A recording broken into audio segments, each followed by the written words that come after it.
welcome you all our online classes of Supreme 60 Institute. Myself Vikas Patel. Guys कैसे हैं आप सब?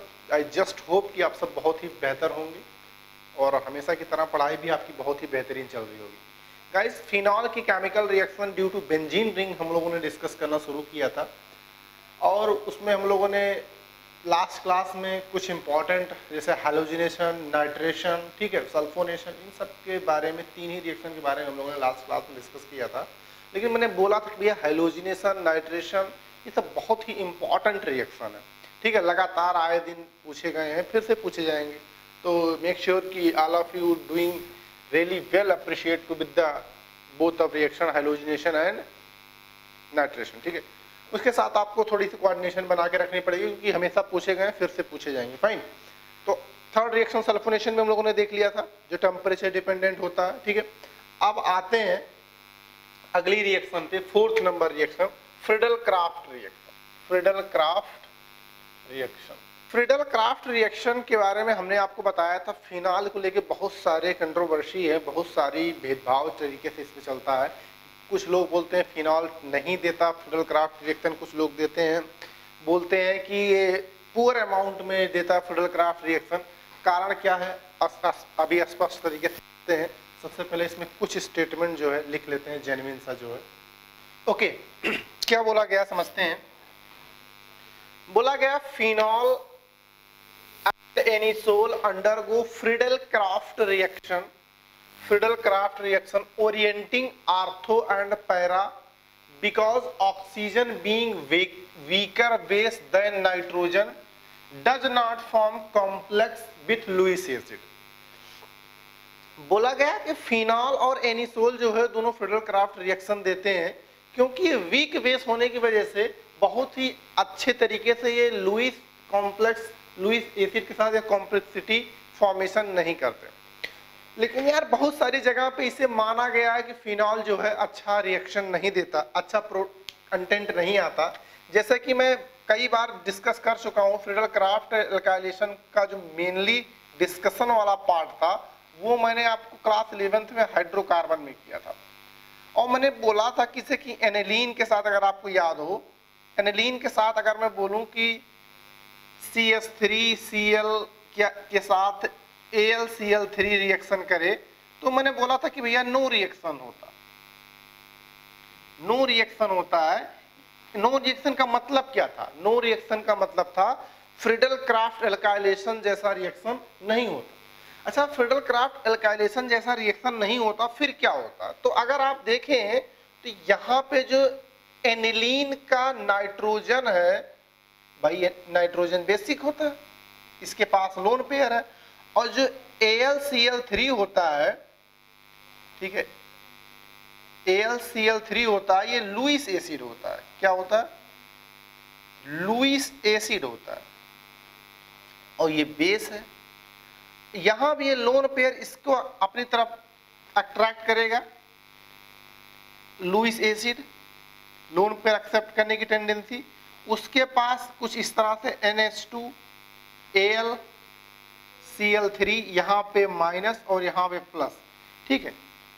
तो ये एक कॉम्प्लेक्स बन जाएगा, एसिड बेस कॉम्प्लेक्स. और कॉम्प्लेक्स बनने के बाद ये बेंजीन रिंग जो है हाईली डीएक्टिवेटेड हो जाता है, फिर आगे रिएक्शन नहीं होता. ऐसा मैंने वहां बताया था, ठीक है. लेकिन फिनॉल के केस में अगर आपको याद हो तो मैंने फिनॉल के बारे में भी ऐसी बातें वहां पे बोली थी, ठीक है. फिनॉल के बारे में मैंने बोली थी कि फिनॉल के पास भी लोन पेयर होता है, फिनॉल के साथ भी बिल्कुल ऐसा ही AlCl3 कर सकता है, ठीक है.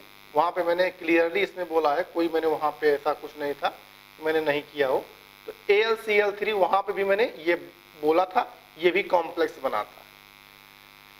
लेकिन कंपैरिजन की अगर मैं बात करूं तो कहीं ना कहीं लुईस फॉर्मेशन की जो टेंडेंसी होगी वो एनिलीन की बहुत ज्यादा होगी क्योंकि ये ज्यादा बेसिक है, ये कम बेसिक है, ये वीक बेस है. और वीक बेस जो है लोन पेयर को इजीली डोनेट करना पसंद नहीं करते. तो ये टेंडेंसी तो है लेकिन स्लो है. अब कोई किस तरह का क्वेश्चन पूछता है इस बात पे डिपेंड करेगा. कभी कभी अगर बोला कि रिएक्शन हो रहा है तो रिएक्शन करा देंगे, पूछा रिएक्शन होगा कि नहीं होगा तो उसके बारे में हम सोच समझ के जवाब देंगे, ठीक है। अगर कोई इंसिस्ट कर रहा है कि नहीं रिएक्शन कराना ही कराना तो करा देंगे फिनॉल के केस में, लेकिन भैया एनिलीन के केस में तो ना के बराबर, बिल्कुल नहीं होगी, समझ रहे, इसके केस में बिल्कुल नहीं होगी। मैंने बोला था कि चाहे एनिलीन हो या एन सब्स्टिट्यूटेड कोई भी एरोमेटिक रिंग हो, एन की जगह एच हटा के कुछ भी कर दो, या एन एल्किल एनिलीन हो, एन का एन डाई एल्किल एनिलीन हो, मतलब अगर नाइट्रोजन कंटेन करेगा बेंजीन रिंग के साथ, ठीक है, उसके पास लोन पेयर होगा तो डेफिनेटली ये कॉम्प्लेक्स बनाएगा, समझ रहे हैं।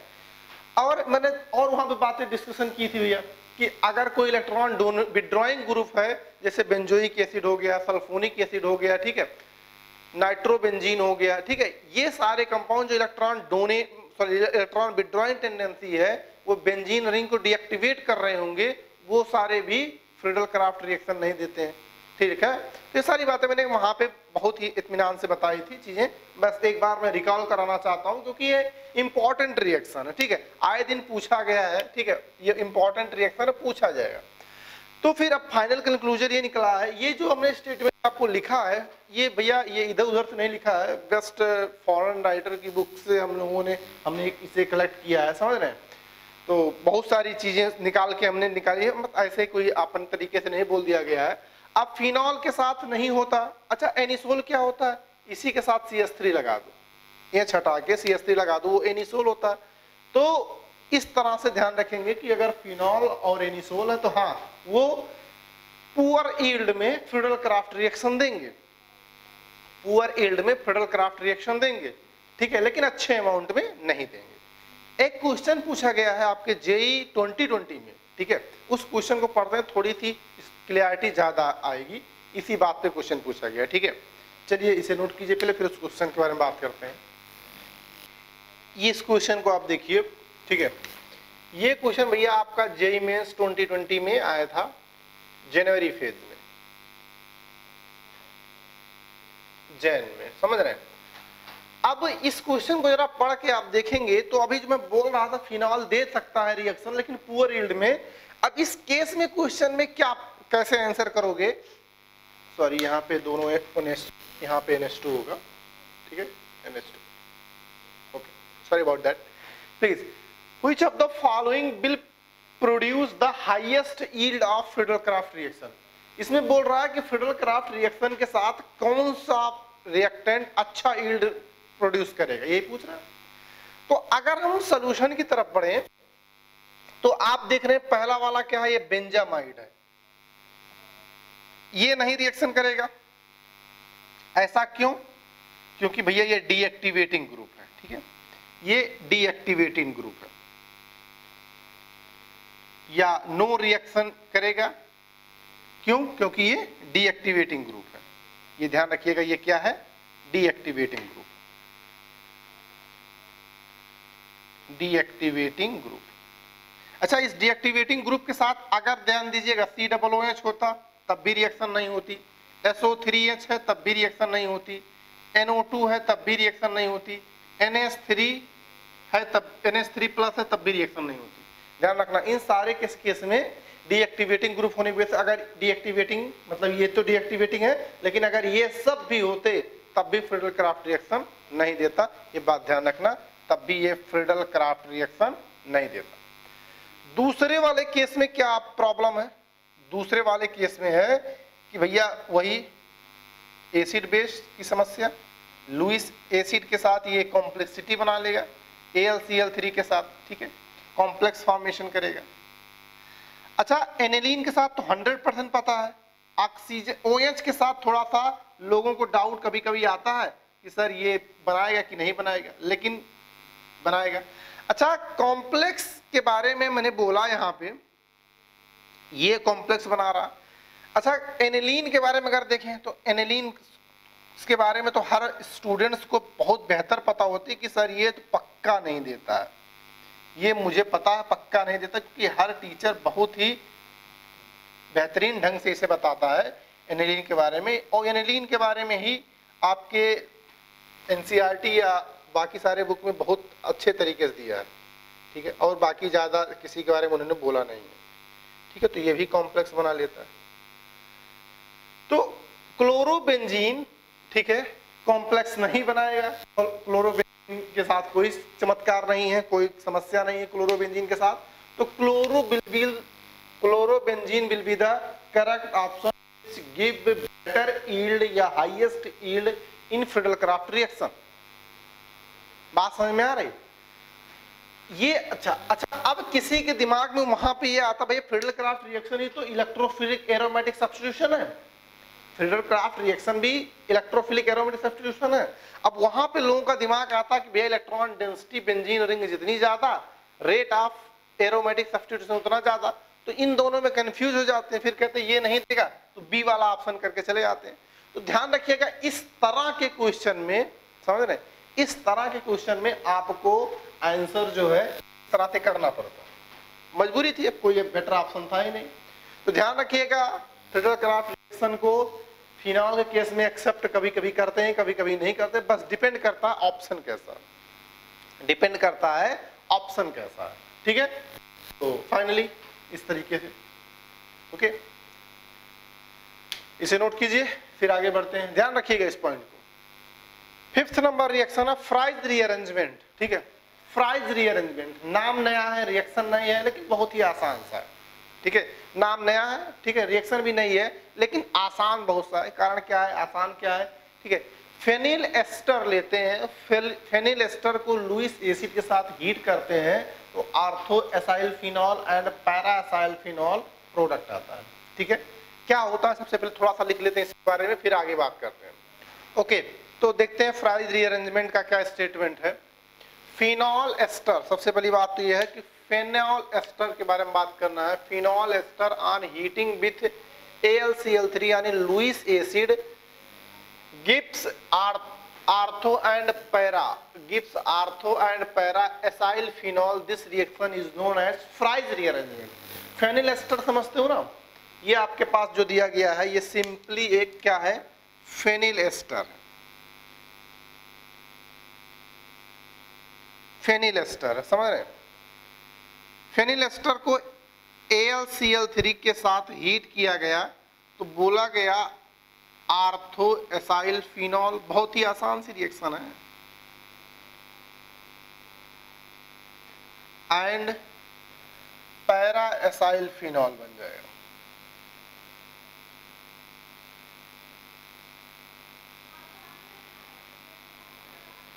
Ortho acyl phenol plus para acyl phenol. ये बात ध्यान रखना, in general low temperature favours the para product and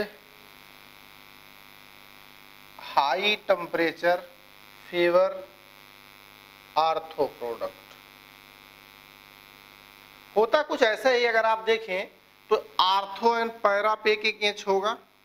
तो होता क्या है कि फेनिल एस्टर में ये ऑक्सीजन का जो आप देख रहे हैं, ये तो ऑक्सीजन इसके साथ रेजोनेंस में होगा, ये बात हमें पहले से पता है।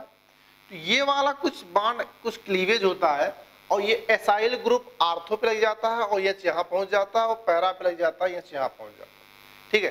तो इस तरीके का ध्यान रखिएगा, इस तरह का इसमें होता है फ्राइज रीअरेंजमेंट में। फेनिल एस्टर दिया जाएगा, उसको AlCl3 के साथ हीट किया जाएगा और आर्थो एंड पैरा प्रोडक्ट आएगा। टू बी वेरी ऑनेस्ट कि यार ये बहुत ज्यादा इंपॉर्टेंट नहीं है, आप प्रीवियस ईयर के पेपर उठा के देख लो, रेयरेस्ट केस में शायद कभी कभी ये पूछा गया हो। रेयरेस्ट केस में मैंने कभी नहीं देखा कि ये बहुत ही फेमस होते हुए, क्यों, क्योंकि आपने नाम भी नहीं सुना होगा अभी तक। नाम सुना है क्या कभी? नाम नहीं सुना होगा। नाम नहीं सुना मतलब आसपास के अवेयरनेस में ये कम चर्चा में रहा है, इसीलिए इस पर इंटरेस्ट नहीं दिखाते हैं, ठीक है। एग्जाम में इस पर बहुत ज़्यादा इंसिस्ट नहीं करता कि इसकी मैकेनिज्म या इसके प्रोसेस पूछने में वो ज़्यादा इंटरेस्टेड हो। बात समझ रहे हो? तो फाइनली चलिए इसके बारे में थोड़ी सी और बात करते हैं, इसकी मैकेनिज्म लिख लेते हैं कैसे ये होता है। ओके, मैकेनिज्म लिख लेते हैं इसका, बहुत ज़्यादा इंपॉर्टेंट है नहीं मैकेनिज्म, क्या सीन है इसके मैकेनिज्म का, ठीक है। लेकिन एक बार अगर आपको क्विक थोड़ा सा हेल्प मिल जाएगा, जैसे कि अगर मैं बात करूं फेनिल एस्टर का, तो फेनिल एस्टर आपको यही दिया जाएगा। और जैसे कि AlCl3 जब होता है, वो AlCl3 लुईस एसिड है, आपको पता है, तो लुईस एसिड इस लोन पेयर को कैप्चर करेगा लोन पेयर को अगर ये कैप्चर करेगा तो जरा देखिए क्या बन के आएगा, कुछ इस तरीके से O AlCl3 माइनस और ये प्लस और यहाँ पे C डबल बॉन्ड O और ये R था। अब ऑक्सीजन पे प्लस चार्ज आ गया तो एक बॉन्ड ब्रेक करेगा ये, तो कुछ इस तरीके से ये ब्रेक होगा। बॉन्ड ब्रेक करने के बाद देगा आपको R C double bond O plus acyl cation देगा ये इलेक्ट्रोफाइल, ठीक है, एसाइल कैटायन इलेक्ट्रोफाइल देगा और आपके पास क्या बन के आ जाएगा, आपके पास बन के आ जाएगा कुछ इस तरीके से O AlCl3 माइनस, कुछ इस तरह से बन के चला गया, ठीक है, इस तरह से बन के आ गया आपके पास। अब होगा क्या कि आपके पास क्या आ गया है, आपके पास आ गया है ऑक्सीजन डबल बॉन्ड C, कुछ इस तरह से C डबल बॉन्ड O और ये R प्लस एसाइल कैटायन आपके पास है। अब ये लोन पेयर डिलोकलाइज करेगा तो ये वाला बॉन्ड इसके साथ जुड़ेगा, जरा देखिए क्या बन के आया जब इसके साथ जुड़ेगा, तो यहाँ पे डबल बॉन्ड आ जाएगा, यहाँ पे AlCl3 फिर से प्लस आ जाएगा, यहाँ डबल बॉन्ड, यहाँ डबल बॉन्ड, ये वाला बॉन्ड इसके साथ जुड़ा किसके साथ, कार्बोनिल कार्बन के साथ, डबल बॉन्ड O और ये R, यहाँ पे एक H बचा, देख लीजिए आराम से। अब कुछ स्टार्टोमेरिज्म जैसी बात होगी, कारण क्या है कि अब जो है यहाँ से बॉन्ड, ये वाला बॉन्ड यहाँ आएगा, ये वाला बॉन्ड यहाँ जाएगा, फाइनली ये वाला बॉन्ड ब्रेक हो जाएगा, तो आपको क्या मिल जाएगा, डबल बॉन्ड यहाँ, डबल बॉन्ड यहाँ, यहाँ डबल बॉन्ड, यहाँ पे O माइनस और साथ में यहाँ पे एसाइल ग्रुप, और जो यहाँ से H प्लस निकला वो H प्लस जो है अब इसके साथ जुड़ जाएगा, ठीक है, तो कुछ आपको ये बनता नजर आएगा R, ठीक है, इस तरीके से ortho acyl phenol, ortho acyl phenol, ठीक, इस तरह से। तो इस तरह से अब ध्यान दीजिए, अभी ये लोन पे इधर आया, पाई बांड इसने अटैक किया, हो सकता है पाई बांड इधर आ जाए, इस पाई बांड को इस पे अटैक कराया तो फिर पैरा वाला प्रोडक्ट भी बन जाएगा, ठीक है, आर्थो वाला हमने बना दिया, पैरा वाला आप बना लीजिए। लेकिन हाँ, फिर से मैं रिपीट करूंगा, कभी एग्जाम में नहीं पूछा गया है, ठीक है, कभी भी एग्जाम में नहीं पूछा गया, ये पुराने पेपर से उठा के आप देख लीजिए, समझ रहे हैं, तो शायद कभी कभी स्टेटमेंट टाइप का भले आ गया हो पुराने सालों में, लेकिन मुझे नहीं लगता कि बहुत ज्यादा फेमस रहा। अब यार जब पिछले 30-40 सालों में एक बार पूछा गया हो या वो भी ना पूछा गया हो तो यार उस पर हम ज्यादा जान नहीं डालेंगे, बात समझ रहे हैं। हाँ, पढ़ लिया, समझ लिया कि फेनिल एस्टर जो होता है फ्राइज रीअरेंजमेंट के नाम से जाना जाता है, प्रोडक्ट किस नेचर का आता है उसको भी समझ लिया, दैट्स इट, ठीक है। तो आई होप ये बात समझ में आई होगी, इसे आप नोट कीजिए। उसके बाद इसी जैसा एक दूसरा है, उसको आगे देखते हैं। ओके, इसको देखते हैं क्या बोला गया है, फ्राइज रीअरेंजमेंट, फिर से नाम के साथ एक रीअरेंजमेंट है, और क्या स्पेसिफिक रीअरेंजमेंट देखते हैं, heating allyl phenol, allyl phenyl ether, ठीक है, allyl phenyl ether specific ether है, 200 degree centigrade effects an intramolecular reaction to generate ortho allyl phenol, ठीक है, टू आर्थो एलाइल फिनॉल। जैसे कि अगर मैं इसको बोलूंगी क्या एक्चुअली हो रहा है तो आपको कुछ इस तरह से नजर आएगा कि आपको दिया गया क्या, आर्थो एलाइल फिनॉल, ठीक है, sorry allyl phenol, phenyl allyl ether, ठीक है, एलाइल फेनिल ईथर, फेनिल है ये CH2CH डबल बॉन्ड CH2, ये क्या है, ठीक है, इसको बोला गया सीधे हीट किया गया, सीधे इसको हीट किया गया, कभी टेम्परेचर दे देगा, कभी केवल हीट लिख देगा। इसे क्या पढ़ रहे हैं, एलाइल फेनिल ईथर पढ़ रहे हैं, ठीक है।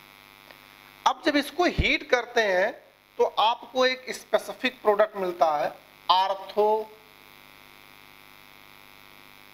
ठीक है, आर्थो एलाइल फिनॉल, ये आपको प्रोडक्ट, इस तरह का आपको प्रोडक्ट मिलता है, ठीक है। मेजर और माइनर की दोनों की बातें करते हैं कि आर्थो ज्यादा प्रेफरेबली बनता है और पैरा भी बनता है, लेकिन दोनों का जो सीन है वो अलग अलग होता है, ठीक है, दोनों का सीन जो क्या है वो अलग अलग होता है, कुछ इस तरीके से, कार्बन 1 2 3 कुछ इस तरह से।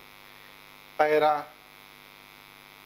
एलाइल फिनॉल, जो आपका प्रोडक्ट आता है कुछ इस तरीके। अब इसमें थोड़ी सी स्पेशलिटी है, स्पेशलिटी ये है कि अगर मैं यहाँ आपको स्टार रिप्रेजेंट कर दूं, ठीक है, स्टार रिप्रेजेंट करेगा आइसोटोपिक कार्बन को, तो स्टार वाला कार्बन आर्थो में यहाँ आएगा, स्टार वाला कार्बन पैरा में यहाँ आएगा। ये जो है स्पेसिफिक है, ठीक है। ऐसा क्यों है?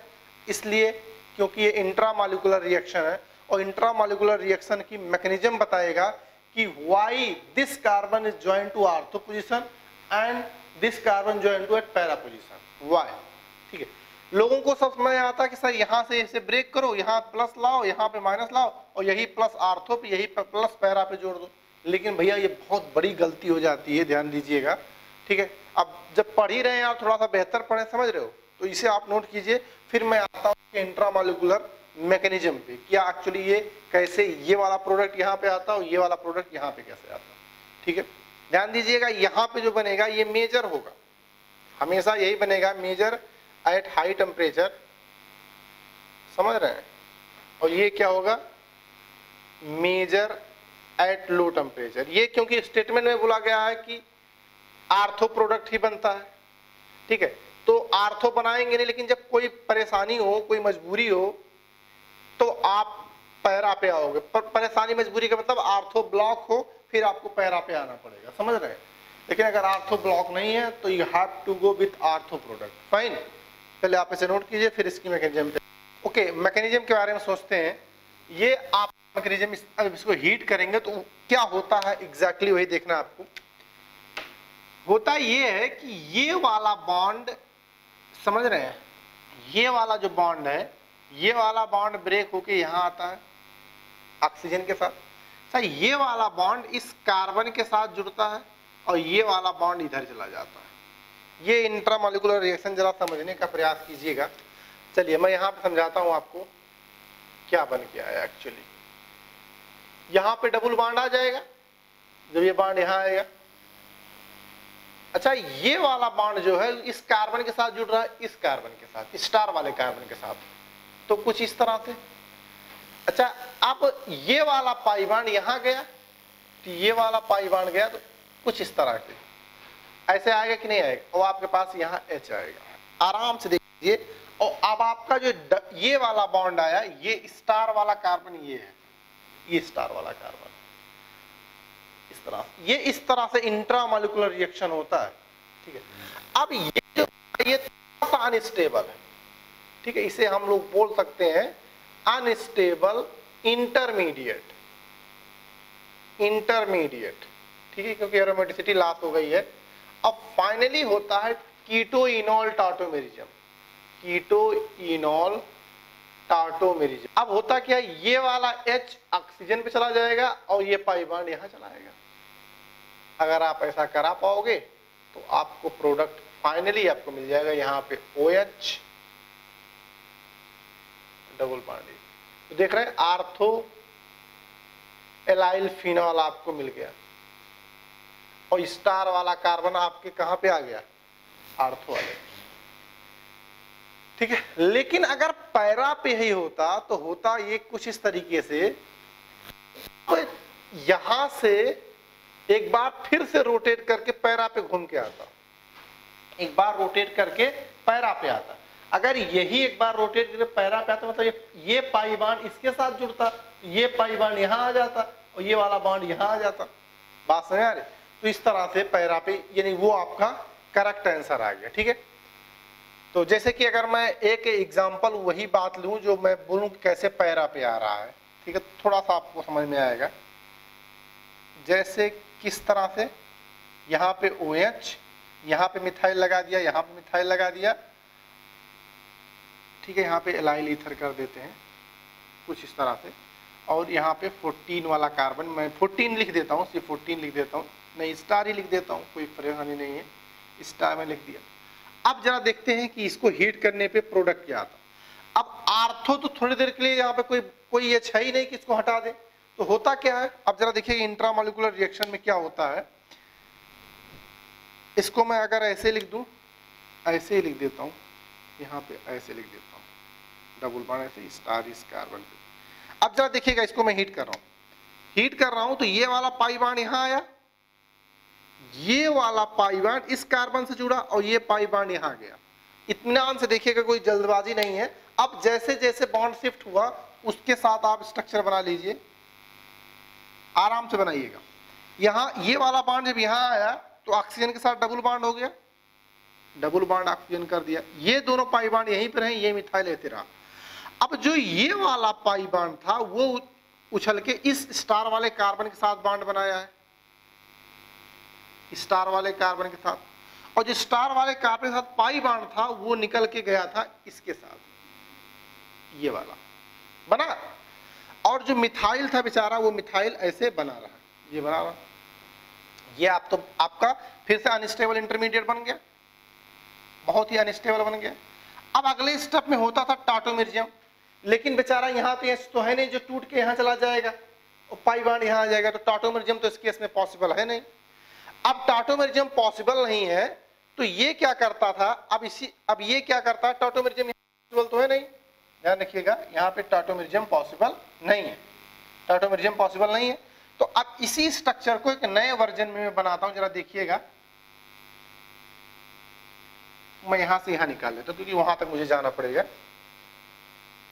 स्ट्रक्चर को मैं ऐसे बना लेता हूं, आराम से देखिएगा। डबल बॉन्ड यही स्ट्रक्चर है जो मैं यहां लिख रहा हूं। मिथाइल को मैं यहां कर रहा हूं, मिथाइल को ये यहीं पे रहा, ये डबल बॉन्ड यहां, डबल बॉन्ड यहां, ये कुछ इस तरह से आएगा। स्टार ध्यान रखिएगा, जो कार्बन से जुड़ा वो स्टार अभी भी ऐसे, ठीक है। अब जरा देखिएगा क्या होगा, बहुत आराम से देखिएगा। जो वहां इंटरमीडिएट था उसी को मैंने यहां पे लिख दिया। फिर से एक बार मूव करेगा, ऊपर से ऑक्सीजन के साथ आर्थो पे साथ पैरा पे जाएगा।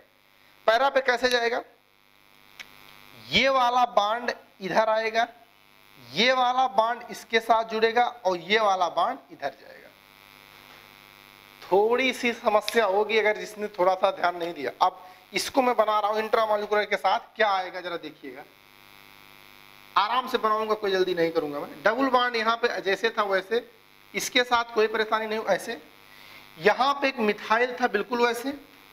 अब ध्यान देखिएगा, ये वाला इलेक्ट्रॉन इसके साथ जुड़ा, मतलब ये वाला ये कार्बन इसके साथ बॉन्ड बनाएगा तो कुछ ऐसे बनाएगा, ऐसे बनाएगा। अब जरा देखिएगा ऐसे। अच्छा, जैसे ही ये वाला इसके साथ जुड़ा, ये वाला इसके साथ जुड़ा, ये वाला बॉन्ड इधर गया तो ये वाला पाई बॉन्ड यहाँ आएगा कि नहीं आएगा। ये वाला पाई बॉन्ड यहाँ गया, ये वाला पाई बॉन्ड यहाँ गया, तो यहाँ पे स्टार आ गया था। स्टार तो यहाँ पे पहले से था। तो जो ये वाला बॉन्ड था, ये वाला बॉन्ड टूट के यहाँ आया तो एक पाई बॉन्ड यहाँ पे आ जाएगा। आराम से देख लीजिए, ये वाला बॉन्ड इसके साथ जुड़ा, ये वाला पाई बॉन्ड यहाँ गया और ये वाला बॉन्ड यहाँ आया। लिटिल बिट कॉम्प्लिकेटेड, बट क्या करें, बताना पड़ेगा। अब अगर आप देखें तो पैरा के पास H है और H जो है ये पूरा का पूरा कॉन्जुगेशन में है, ठीक है। अब ये पैरा वाला पूरा कॉन्जुगेशन में है और इस कॉन्जुगेशन के साथ ये पूरा का पूरा इनोलाइज कर जाएगा और प्रोडक्ट आपको मिल जाएगा। और स्टार वाला कार्बन देख रहे हैं कहां पे आ गया। अब आपको लगेगा यही वाला टूटा, यही वाला सीधे यहाँ पे जुड़ गया, लेकिन एक्चुअली घूम फिर के आया। एक बार ये घूमा आर्थो पे, फिर घूम पे गया पैरा पे।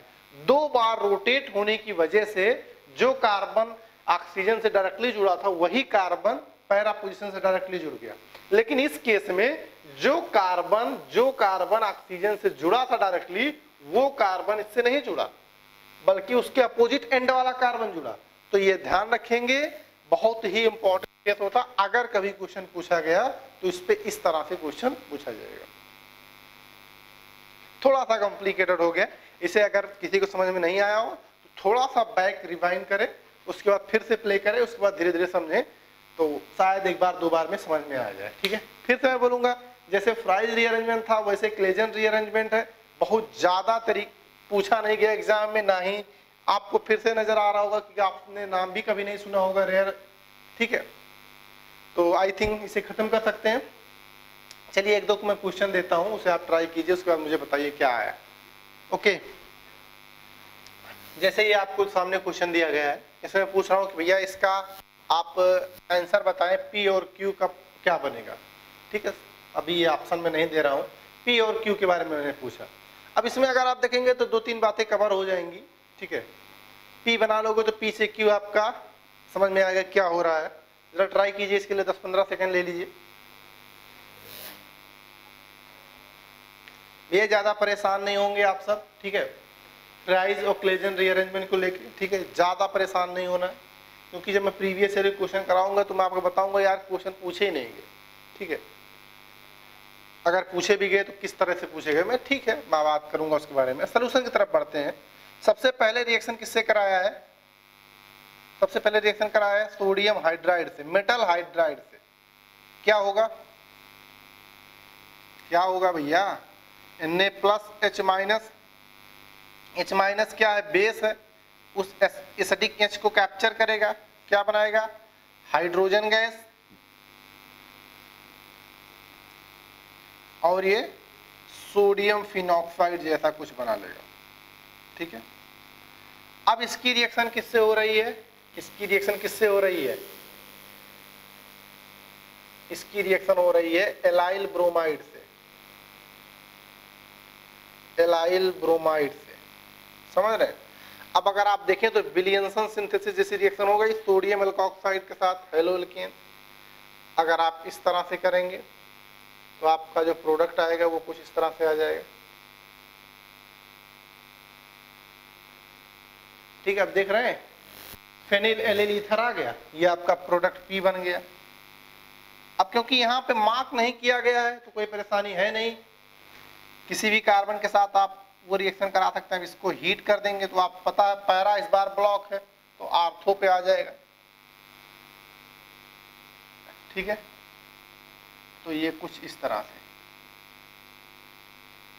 ठीक है, ये आपका क्यू आ गया। तो बहुत ही आसान सा क्वेश्चन है, इस तरह से क्वेश्चन आपको समझ में आ सकते हैं। ध्यान रखना है फेनिल एलिल ईथर के साथ जब भी हीटिंग इफेक्ट हो रहा हो तो आप देख रहे हैं कि आर्थो पे माइग्रेट कर जाता है जो ग्रुप लगा होता है ऑक्सीजन के साथ। ठीक है, अगर सारी बातें बहुत ही अच्छे समझ में आ गई इसे नोट कीजिए। फिर मैं एक ऑब्जेक्टिव सेक्शन का क्वेश्चन देता हूँ, इसी में देखते हैं कितने लोगों को समझ में आता है। ओके, जरा इसे आप देखिए और ट्राई करके बताइए मुझे इसमें कौन सा आंसर सही होने वाला है। इस बार सिंपल एलाइल मैंने नहीं लिखा है। ठीक है, थोड़ा सा इसमें जैसे अब तक स्टार बनाता था अलग करने के लिए, इस बार मैंने फेनिल ग्रुप लगा दिया अलग करने के लिए। इस प्रोडक्ट को बोला गया what is the product obtained by heating of the following allylic ethyl ether of phenol. इसको हीट करने के बाद प्रोडक्ट कौन आएगा यही आपको बताना। देख लीजिए आराम से, कोई जल्दी नहीं है, टेक योर टाइम। और लेकिन मुझे सही आंसर चाहिए क्योंकि बहुत देर से मैं बातें वही कर रहा हूँ। कौन सा बॉन्ड ब्रेक होगा, कौन किससे जुड़ेगा डायरेक्टली, ये आपको बताना है। शायद काफी टाइम हो गया होगा। कौन सा आंसर आया? अगर मैं डायरेक्ट बोलूं कि भैया कि अब इंट्रामोलिकुलर रिएक्शन हो रहा है तो इस केस में जो कार्बन आर्थो पे आना है, जो कार्बन ऑक्सीजन से लगा होता है वो नहीं आता, दूसरे एंड वाला आता है। तो मेरे हिसाब से जो आंसर आएगा वो कौन सा आएगा? बी आएगा परफेक्टली। आपके हिसाब से भी यही आना चाहिए, समझ रहे हैं? आपके हिसाब से भी यही आना चाहिए। क्यों? क्योंकि अगर इसको हीट करेंगे तो जो यहाँ पे कुछ इस तरह का कंपाउंड दिया गया, जरा देखिएगा, कुछ इस तरह से डबल बॉन्ड यहाँ है, यहाँ पे पीएच दे दिया गया। अब ये वाला बॉन्ड ब्रेक होके यहाँ आएगा, ये वाला बॉन्ड इससे जुड़ेगा और ये वाला इससे जुड़ेगा। अब जरा देखिए किस तरह की बॉन्ड फॉर्मेशन हुई है। बॉन्ड फॉर्मेशन कुछ इस तरह से हुआ, डबल बॉन्ड यहाँ पे, दिस यहाँ पे H, और ये वाला कार्बन इसके साथ यहाँ पे PH या C6H5 और यहाँ पे डबल बॉन्ड इस तरह से। अब इसका टॉटोमेरिज्म करा देंगे तो ये वाला H ऑक्सीजन पे, ये डबल बॉन्ड यहाँ पे, तो आपको बहुत ही आसानी से प्रोडक्ट मिल जाएगा। डबल बॉन्ड यहाँ, डबल बॉन्ड यहाँ, यहाँ OH कुछ इस तरह से PH, ये आपको यहाँ दिया गया, समझ रहे? तो इस तरह से आपको fries rearrangement, sorry Claisen rearrangement को इस तरह से आपको हैंडल करना है। ठीक है, तो फाइनली इसके बारे में बातें खत्म, नोट कीजिए, फिर आगे बढ़ते हैं। ओके, चलिए कुछ क्वेश्चन की प्रैक्टिस करते हैं। ओके, जैसे एक क्वेश्चन आपको सामने दिया गया है, कुछ क्वेश्चन की प्रैक्टिस करते हैं नए पुराने कॉन्सेप्ट को मिला के, साथ साथ भैया क्वेश्चन करना भी जरूरी है ताकि आइडिया लगता रहे क्या क्या अब तक होता आ रहा है। जैसे ये आपके सामने क्वेश्चन आ जाए और आपसे पूछे कि प्रोडक्ट बताइए, तो मैं चाहता हूँ पहले आपसे पढ़ लीजिए। ये जेईई मेंस 2019 में पूछा गया है, ठीक है, देख लीजिए अपने हिसाब से, इसे पढ़ लीजिए, फिर आप आंसर कीजिए कौन सा प्रोडक्ट इसमें आएगा। What will be the major product when metacresol? Metacresol is reacted with propyl bromide. Propyl bromide in presence of K2CO3 in acetone. ठीक है, एक सॉल्ट या मॉडरेट बेस के साथ रिएक्शन कराया गया पहले उसके, फिर इसके साथ, ठीक है। यानी अगर मैं रिएक्शन कन्वर्ट कर दूं लैंग्वेज को रिएक्शन में, तो सबसे पहले भैया आपको पता होना चाहिए मेटाक्रेसॉल का स्ट्रक्चर क्या है। सबसे पहला काम यही है, ये आपका क्या है, मेटाक्रेसॉल। इसकी रिएक्शन आपको करानी है, दे दिया गया स्ट्रक्चर प्रोपाइल ब्रोमाइड की कुछ इस तरीके से, किसके प्रेजेंस में, K2CO3 इन एसीटोन, ठीक है, इस तरह से। प्रोडक्ट आपसे पूछा क्या बनेगा, चलिए हमने लैंग्वेज को रिएक्शन सीक्वेंस के फॉर्मेट में कन्वर्ट कर दिया। अब ये क्या है, ये मॉडरेट बेस है, मॉडरेट बेस है, मैंने रिएक्शन कराया है। मॉडरेट बेस क्या करेगा, साल्ट बना देगा, ठीक है, ये रिएक्शन कर जाएगा, साल्ट बना देगा O-K+ और यहाँ पे CH3। अब सॉल्ट बन गया, अब इसके बाद जो आगे की रिएक्शन होगी वो HC ट्रिपल बॉन्ड CCH2Br। अब अगर आप देखें तो आगे की रिएक्शन SN2 रिएक्शन होगी, विलियमसन सिंथेसिस याद है, विलियमसन सिंथेसिस, वैसा ही कुछ हो रहा है कि नहीं, विलियमसन सिंथेसिस। अब यहाँ सोडियम होता था, पोटेशियम है बस, और यहाँ पे Br निकल जाएगा साथ में, तो आपको एक ईथर मिलेगा। आंसर भी आपको नजर आ गया होगा। यहाँ पे CH2 C triple bond CH और यहाँ पे CH3, पहला ये ऑप्शन आपका सही आंसर हो जाएगा, ठीक है। तो ध्यान से देखिए, डायरेक्टली नहीं दिया गया, इनडायरेक्टली दिया गया, तो ऐसे क्वेश्चन के लिए आप तैयार रहेंगे, ठीक है, इसे पूछे जा सकते हैं एग्जाम में, तो बहुत ही आसान था इस तरीके से, ठीक है। अब किसी ने सोचा होगा कि यहाँ प्लस आएगा, वो इलेक्ट्रोफाइल बन के इस पर अटैक करेगा, यार पहले तो इसी के साथ रिएक्शन करेगा ना। फाइन, प्लीज आप नोट करें, फिर आगे बढ़ते हैं। ओके, इस क्वेश्चन को जरा देखिए। इस क्वेश्चन में आप देखेंगे the organic compound that gives following qualitative analysis. कुछ टेस्ट दिए गए हैं, ये टेस्ट है, ये उसके ऑब्जर्वेशंस है। इस टेस्ट के और इस ऑब्जर्वेशन के बेसिस पे कौन सा ऑप्शन सही होगा ये आपको बताना, ठीक है। टेस्ट क्या है, डाइल्यूट HCl के साथ, डाइल्यूट HCl के साथ इनसॉल्युबल है, मतलब रिएक्शन नहीं करता। डाइल्यूट और NaOH सॉल्यूशन के साथ सॉल्युबल है। ब्रोमीन वाटर डिकलराइज, मतलब ब्रोमीन वाटर के साथ अगर बात करें तो ब्रोमीन वाटर सॉल्यूशन को ये क्या करता है, डिकलराइज कर देता है, ठीक है। ब्रोमीन वाटर सॉल्यूशन जो है डिकलराइज कर देता। अब उसके बेसिस पे आपको ऑप्शन चेक करना है। देखिए कितने लोगों का दिमाग सही चलता है, जरा सोच के बताइए। ब्रोमीन वाटर के साथ मतलब वो रिएक्शन कर जाता है, और ब्रोमीन वाटर का जो कलर आता है उसको चेंज करके किसी और कलर में चेंज कर देता है, ठीक है। Na सॉल्यूशन के साथ रिएक्शन करता है, बट डाइल्यूट HCl के साथ रिएक्शन नहीं करता। जरा देखते हैं कितने लोगों का समझ में आ, कुछ समझ में आया? चलिए मैं समझाता हूं। HCl स्ट्रॉन्ग बेस है, स्ट्रॉन्ग एसिड है, ठीक है, और डाइल्यूट मतलब थोड़ा सा स्लाइटली कम है, स्ट्रॉन्ग बेस है। अच्छा, ब्रोमीन वाटर का कलर क्या होता है, रेडिश ब्राउन कलर होता है, आपको याद होगा हमने एल्कीन ने बताया था। अब एनिलीन को जरा देखिए, एनिलीन भैया बेस है, एसिड के साथ रिएक्शन कर जाएगा, एनिलीनियम क्लोराइड बना देगा। तो पहले वाले के साथ बोल रहा है इनसॉल्युबल, लेकिन पहला एनिलीन तो रिएक्शन कर जाएगा, ये ऑप्शन होगा नहीं। फिनॉल के साथ ये रिएक्शन नहीं करेगी, क्योंकि फिनॉल भी एसिड है, वीक एसिड है, वीक बेस है, समझ सकते हैं। तो ये भी इसके साथ रिएक्शन नहीं करेगा, ध्यान देखिए, HCl इसके साथ रिएक्शन नहीं करता, NaOH रिएक्शन कर जाता है। हाँ, पिछली क्लास में हम लोगों ने इस पर ज्यादा प्रेशर किया था कि भैया NaOH में सॉल्युबल होता है, सोडियम बाइकार्बोनेट सॉल्युबल नहीं होता। तो पहला वाली दूसरी वाली बात सही इसके साथ, दूसरी वाली बात से क्या ब्रोमीन वाटर के साथ रिएक्शन करता है?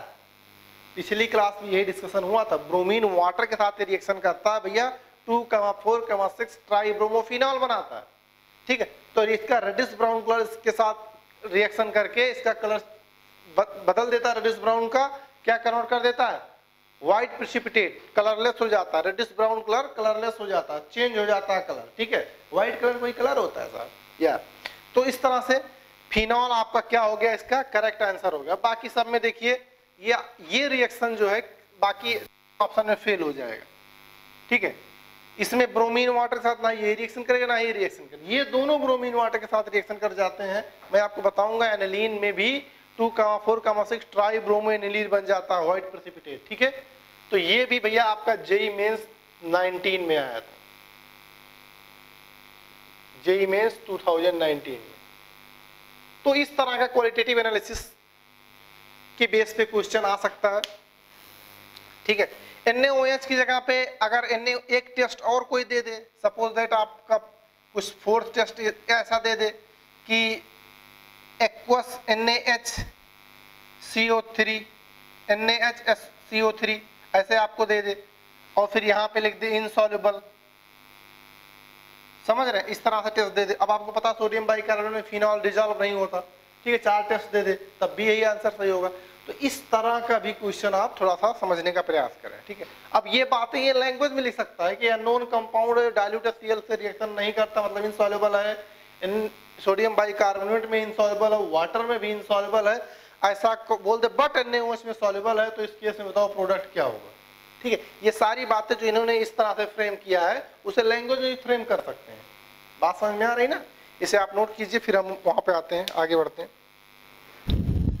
ओके, तो अभी जैसा पुराना क्वेश्चन मैंने कराया कि कुछ टेस्ट उसके साथ उसका रिजल्ट्स के बेस पे आपको आइडेंटिफिकेशन करना था कि प्रोडक्ट कौन सा आएगा, उसी क्वेश्चन को मैंने एक लैंग्वेज में फ्रेम कर दिया है, उसी से मिलता जुलते क्वेश्चन को लैंग्वेज में फ्रेम कर दिया है, कंपाउंड को मॉलिक्यूलर फॉर्मूला दे दिया है। अब आपको स्ट्रक्चर डिटेक्ट करना है, इसके लिए आप 1 मिनट ले लीजिए, इसके बाद देखिए कितने लोगों का आंसर सही आता, ठीक है भैया। पॉज कर लीजिए वीडियो, और क्वेश्चन करना ही सबसे जरूरी काम है, सबसे जरूरी काम है क्वेश्चन जब आपके सामने आए, और खासकर जो आप पढ़ चुके हो रिसेंटली में उसे अटेम्प्ट करना आपको बहुत अच्छे तरीके से आना चाहिए, ठीक है। क्योंकि फाइनली यार आपको एग्जाम में क्वेश्चन ही करना है, थ्योरी पढ़ के थ्योरी खत्म करके मैकेनिज्म लिख के, ठीक है, वो बातें नहीं। जब आप उस थ्योरी को पढ़ के मैकेनिज्म को करने के बाद, अंडरस्टैंड करने के बाद आप क्वेश्चन आपके सामने आता है और उसे तुरंत आप हिट कर देते हो और आंसर आ जाता है, अब आपका काम खत्म होता है, ठीक है। तो इसके लिए आप थोड़ा समय ले लीजिए, उसके बाद आप मुझे बताइए इसका आंसर क्या आता है, ठीक है। लेकिन हाँ, करेक्ट आंसर मुझे चाहिए इसका। मैंने हमेशा से बोला कि भैया लैंग्वेज को पढ़ के अंडरस्टैंड करना और आंसर करना, ये भी अपने आप में बड़ी बात होती है, ठीक है। देखते कितने लोगों का सही आता है। वीडियो को रोक लीजिए, अगर आपके पास समय कम पड़ रहा है, ठीक है, उसे आप रोक लीजिए, उसके बाद अपना एफर्ट दे लीजिए, फिर इसे आप कंटिन्यू करें, तब अपने आप को जज कर पाएंगे। सारी खासियत इसमें लिख दिया गया, सारी खास बातें लिख दी गई है। अब आपका दिमाग कितना स्ट्रांग है, कितना अच्छा सा चलता है, कितना शार्प है, उसी बात पे सारी बातें डिपेंड करती है।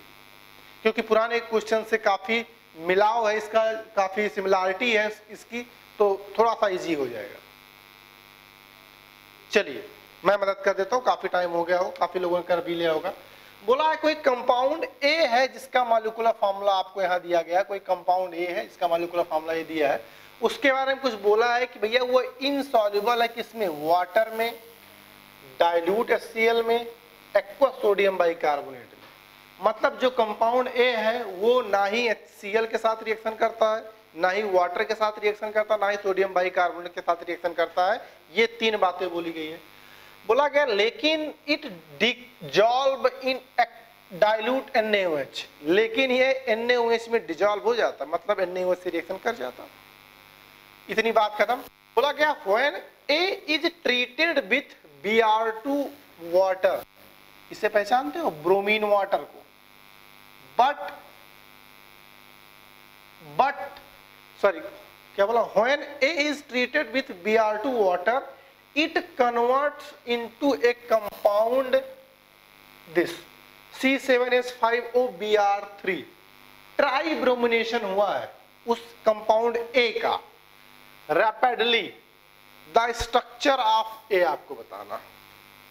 On the behalf of given information मैं क्लियरली इसको रिमूव कर दूंगा, क्योंकि ईथर भैया किसी से रिएक्शन नहीं करेगा, इवन NaOH से भी रिएक्शन नहीं करेगा। अब ये तीनों फिनोलिक ग्रुप है और तीनों ऊपर वाले इंफॉर्मेशन को बिल्कुल सटीक सेटिस्फाई करेंगे, मतलब इसकी इंफॉर्मेशन को, मतलब यहां तक की जो भी इंफॉर्मेशन दी गई है ऊपर, वो तीनों कंपाउंड सेटिस्फाई करेंगे। ये तीनों कंपाउंड वाटर में, डाइल्यूट HCl में, एक्वा सोडियम बाइकार्बोनेट में डिजॉल्व नहीं होंगे और NaOH में डिजॉल्व होंगे। अब आगे की जो इंफॉर्मेशन दी गई है कि A treated with bromine water convert to this, अब इसमें कौन सा कंपाउंड है जो ब्रोमीन वाटर के साथ कन्वर्ट करके ट्राइब्रोमो देगा। ध्यान दीजिएगा, अगर इसकी रिएक्शन ब्रोमीन वाटर से करा रहे हैं तो OH हमें पता भैया एक्टिवेटिंग है, तो ये कहेगा मैं आर्थो पे ब्रोमिनेशन करता हूं और पैरा पे, ये आर्थो ब्लॉक है, तो इस केस में पूरी ताकत अगर लगा लेगा फिनॉल तो ट्राइब्रोमिनेशन नहीं करा पाएगा भैया, पूरी ताकत लगा लेगा, ट्राइब्रोमिनेशन नहीं करा पाएगा। अच्छा यहाँ पे COOH होता, SO3H होता तो ट्राइब्रोमो करा लेता, ये निकाल देता, लेकिन भैया carbon carbon covalent bond is very strong, ये निकलेगा नहीं, तो ये डाई सब्स्टिट्यूशन हो रहा, तो यहां से तो ये सटीक नहीं हो रहा, ये गड़बड़ है। इसके बारे में जरा देखिए, अगर ब्रोमीन वाटर के साथ रिएक्शन करा दे तो फिनॉल कहेगा कि मुझे पकड़ो और मेरे हिसाब से आर्थो पैरा देखो, तो यहां पे मैं लगा दूंगा, यहां पे लगा दूंगा, यहां पे लगा दूंगा, कमाल हो गया। इस केस में ये जो मेटाक्रिसॉल है इसमें CH3 के होने से इससे कोई फर्क नहीं पड़ेगा, कह रहा है कि मुझे जिस पोजीशन पे सब्स्टिट्यूशन कराना है, जिस पोजीशन पे सब्स्टिट्यूशन कराना है वो पोजीशन फ्री है, वो पोजीशन फ्री है। तो ध्यान रखिएगा, यही आपका करेक्ट आंसर आ गया, यही आपका करेक्ट आंसर आ गया, यही ट्राई सब्स्टिट्यूशन देगा। अच्छा इसके साथ भैया पैरा ब्लॉक है, पैरा ब्लॉक है तो आर्थो अगर इसके साथ फ्री है तो दोनों आर्थो पोजीशन पे यहाँ पे ब्रोमिनेशन हो जाएगा, यहाँ पे Br, यहाँ पे Br और ये CH3। तो ध्यान रखिएगा, इसका नाम क्या है, पैराक्रिसॉल, नाम भी पता होना चाहिए, कभी कभी नाम दे देगा, मेटाक्रिसॉल, ये आर्थोक्रिसॉल और ये एनिसॉल। नाम दे दे तो आधी जान तो ऐसे अटक जाएगी कि ऊपर तो मॉलिक्यूलर फॉर्मूला, नीचे स्ट्रक्चर नहीं नाम, समझ रहे हैं। तो सबके नाम पता होना चाहिए। अब आपको आंसर मिल गया कि थर्ड ऑप्शन जो क्या है करेक्ट आंसर है। तो भैया इस तरह के क्वेश्चन के लिए आप तैयार रहेंगे हर एग्जाम में, खासकर IIT वाले, ठीक है, IIT स्टूडेंट्स जितने भी हैं वो तैयार रहेंगे। मेडिकल में हो सकता है इतना ज्यादा इंफॉर्मेटिव बातें ना करें, इतना ज्यादा इंफॉर्मेटिव बातें ना करें, एक दो इंफॉर्मेशन आप इससे पूछे उतने में ही आपसे क्वेश्चन करा ले, ठीक है। तो इस तरह से क्वेश्चन होता है भैया, बहुत ही इंपॉर्टेंट क्वेश्चन है, लैंग्वेज बेस्ड क्वेश्चन की प्रैक्टिस आप बराबर करते रहिए, ठीक है। इसे नोट कीजिए, फिर आगे क्वेश्चन बढ़ते हैं, कुछ और क्वेश्चन कराता हूं मैं। ओके, जरा इस तरह से क्वेश्चन देखिए, इसको किस तरह से हैंडल करेंगे। ये भी भैया JEE मेंस 19 में ही आया हुआ क्वेश्चन है, ठीक है। बहुत क्वेश्चन आए थे फिनॉल से, अब आते हैं यार हर साल क्वेश्चन ही कहीं ना कहीं से। इससे जरा देखिए, इतना बेकार सा क्वेश्चन दिया गया कि मतलब एक अंधा भी इंसान इससे देख के कर दे, अगर कोई बता दे भैया किस तरह से रिएक्शन होता है। ऑप्शन बहुत गंदा दिया इन्होंने भाई, ऑप्शन इनके पास देने का कोई चॉइस ही नहीं था, क्या करें। ये क्या है इसका नाम, अब तो भैया बता दो इसका नाम, आर्थोक्रिसॉल, इसका नाम होता आर्थोक्रिसॉल, ठीक है। आर्थोक्रिसॉल की रिएक्शन पे NaOH, भैया NaOH रिएक्शन करेगा, ये क्या है, बेस है, समझ रहे, बेस है, और ये बेस क्या करेगा, इस एसिडिक H को कैप्चर करेगा तो सोडियम फिनॉक्साइड बनाएगा, ये CH3 और यहाँ पे ONA, ठीक है। अब आगे इसकी रिएक्शन किससे कराया गया, CH3I से। कुछ याद आ रहा है, इसको देख के याद आना पड़ेगा भैया, विलियमसन सिंथेसिस,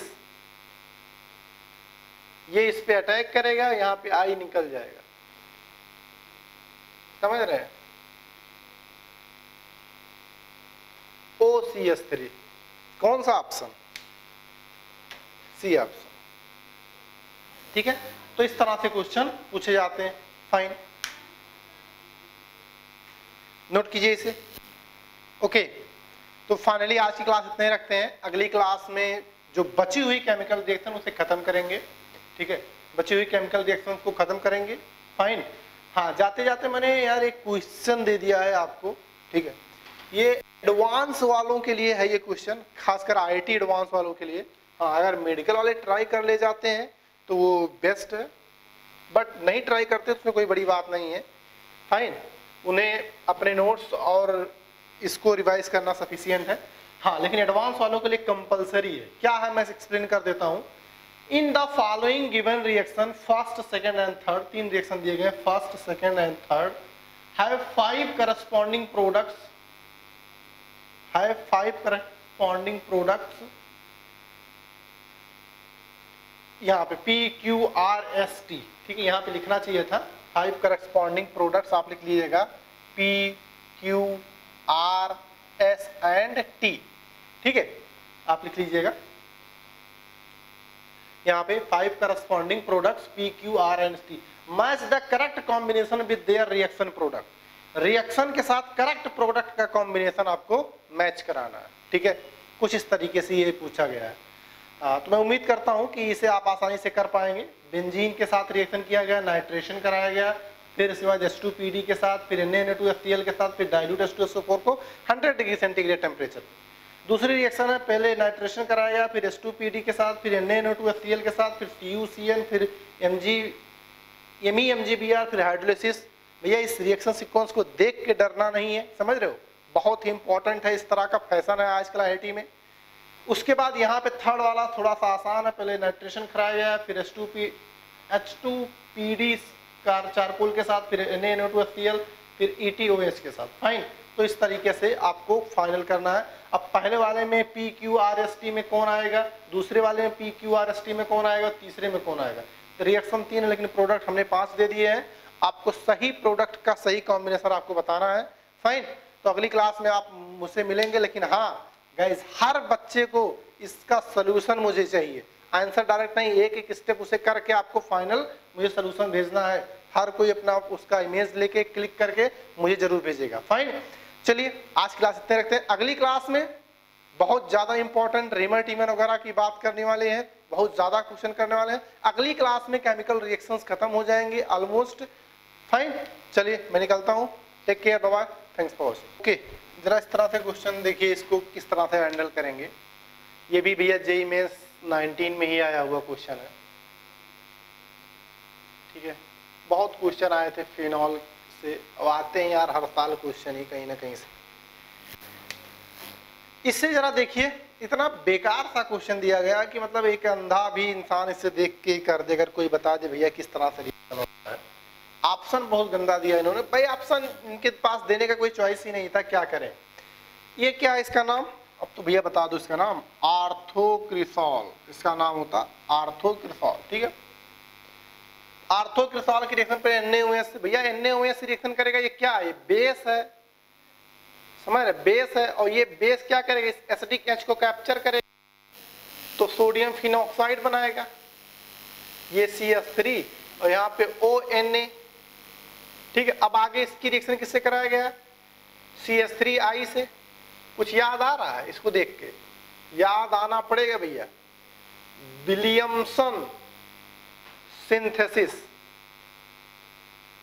ये इस पे अटैक करेगा, यहाँ पे I निकल जाएगा, समझ रहे हैं, NaCO3।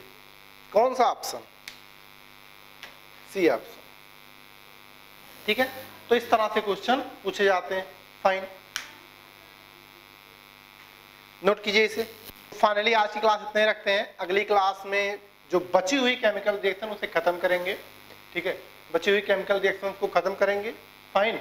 हाँ, जाते जाते मैंने यार एक क्वेश्चन दे दिया है आपको। ठीक है, ये एडवांस वालों के लिए है ये क्वेश्चन, खासकर IIT एडवांस वालों के लिए। हाँ, अगर मेडिकल वाले ट्राई कर ले जाते हैं तो वो बेस्ट है, बट नहीं ट्राई करते तो उसमें कोई बड़ी बात नहीं है। फाइन, उन्हें अपने नोट्स और इसको रिवाइज करना सफिशिएंट है। हाँ, लेकिन एडवांस वालों के लिए कंपलसरी है। क्या है, मैं एक्सप्लेन कर देता हूँ। In the following given reaction, first, second and third, 3 reaction दिए गए, first, second and third, have 5 corresponding products, have 5 corresponding products.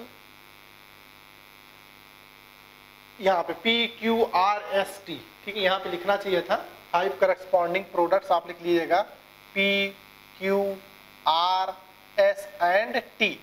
ठीक है, आप लिख लीजिएगा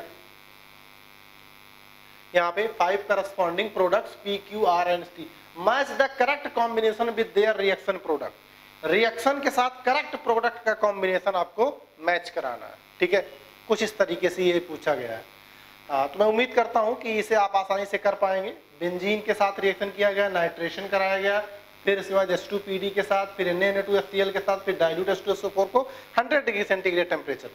दूसरी रिएक्शन है, पहले नाइट्रेशन कराया गया, फिर H2PD के साथ, फिर Na2HCl के साथ, फिर CuCN, फिर MEMGBr, फिर हाइड्रोलिसिस। भैया इस रिएक्शन सीक्वेंस को देख के डरना नहीं है, समझ रहे हो, बहुत ही इंपॉर्टेंट है। इस तरह का फैशन है आजकल IIT में। उसके बाद यहाँ पे थर्ड वाला थोड़ा सा आसान है, पहले नाइट्रेशन कराया गया, फिर H2PD चारकोल के साथ, फिर Na2HCl, फिर ETOH के साथ। फाइन, तो इस तरीके से आपको फाइनल करना है। अब पहले वाले में PQRST में कौन आएगा, दूसरे वाले में PQRST में कौन आएगा, तीसरे में कौन आएगा। रिएक्शन 3 है लेकिन प्रोडक्ट हमने 5 दे दिए हैं। आपको सही प्रोडक्ट का सही कॉम्बिनेशन आपको बताना है। फाइन, तो अगली क्लास में आप मुझसे मिलेंगे। लेकिन हाँ गाइस, हर बच्चे को इसका सलूशन मुझे चाहिए, आंसर डायरेक्ट नहीं, एक एक स्टेप उसे करके आपको फाइनल मुझे सलूशन भेजना है। हर कोई अपना उसका इमेज लेके क्लिक करके मुझे जरूर भेजेगा। फाइन, चलिए आज क्लास इतने रखते हैं। अगली क्लास में बहुत ज्यादा इंपॉर्टेंट रेमर टीमर वगैरह की बात करने वाले हैं, बहुत ज्यादा क्वेश्चन करने वाले हैं। अगली क्लास में केमिकल रिएक्शंस खत्म हो जाएंगे ऑलमोस्ट। फाइन, चलिए मैं निकलता हूँ। Take care, bye bye, thanks for watching.